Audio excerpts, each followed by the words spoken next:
ประธานกลุ่มบริษัทเอเดนอุดมผลจำกัดผู้เดียวร่วมกับภาคส่วนที่เกี่ยวข้องลงเคลื่อนไหวติดตามสุขอยู่การปลูกพืชผักของกลุ่มผลิตกสิกรรมอยู่ทางเมืองปากซอง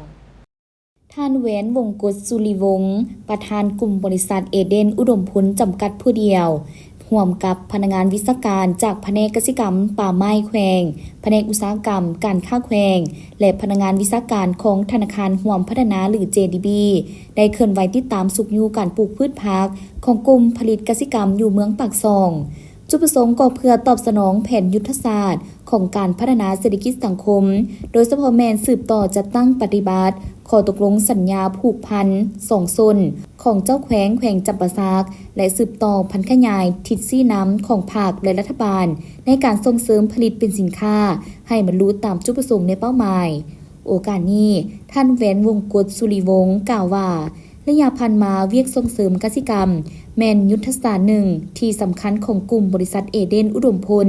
ซึ่งได้มีการจัดตั้งกลุ่มผลิตกสิกรรมส่งเสริมการปลูกและเก็บซื้อผลผลิตโดยเฉพาะแมนปลูกต้นไม้เศรษฐกิจซับวางมันต้นและส่งเสริมปลูกมันด่างกะหล่ำปีผักกาดขาวหมากถั่วดินกล้วยและอื่นๆนอกนี้บริษัทยังได้ติดต่อผัวพันผู้รับซื้อทางภายในและต่างประเทศให้กับผู้ผลิตโดยตรงพร้อมนั้นกลุ่มบริษัทได้มีนโยบายให้กับสมาชิกบริษัทในเครือข่ายและกลุ่มผลิตแมนเงินทุนดอกเบี้ยต่ำช่วยในการไถ่คาดตอบสนองแนวพันธุ์และความรู้ด้านวิชาการฝุ่นปัจจัยหับไส้แก่การผลิตอื่นๆโดยสนองให้ล่วงหน้าและหักลบเวลาเก็บผลผลิตแต่ละงวดของฤดูกาลมีนโยบายยกเว้นการเก็บเงินสำหรับลดขนส่งสินค้าที่มาซื้อมาขายอยู่ตลาดจุดเขียนถ่ายสินค้า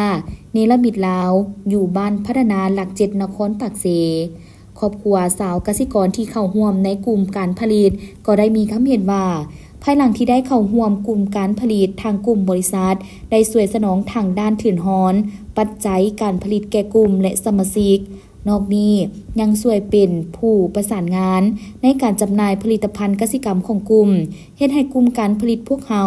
มีความสะดวกสบายขึ้นเทอละก้าวเพื่ออำนวยความสะดวกและรองรับผลผลิตดังกล่าวกลุ่มบริษัทเอเดนอุดมพลจึงได้พัฒนาเป็นระบบต่องโซ่โดยสุ่มใส่การก่อสร้างพื้นฐานโครงล่างและสิ่งอำนวยความสะดวกรอบด้านให้กับผู้ผลิตและผู้รับซื้อเซ็นสร้างตั้งตลาดจุดเขียนถ่ายสินค้าเนรมิตลาวอยู่บ้านพัฒนาหลัก7นครปากเสแขวงจำปาสักให้กลายเป็นตลาดกลางทางด้านสินค้ากสิกรรมอำนวยความสะดวกในการซื้อขายสินค้าและมีจุดเทียนขายสินค้าขนส่งจำหน่ายภายในและส่งออกต่างประเทศพร้อมทั้งให้บริการด้านเอกสารนำเข้าและส่งออกต่างประเทศปัจจุบันได้เปิดนำไส้แล้วและเห็นว่าการเขียนถ่ายสินค้าการซื้อขายผลผลิตด้านกสิกรรมโดยอยู่สถานที่ดังกล่าวมีบรรยากาศคึกคืนมีผู้มาใช้บริการอย่างหลวงหลาย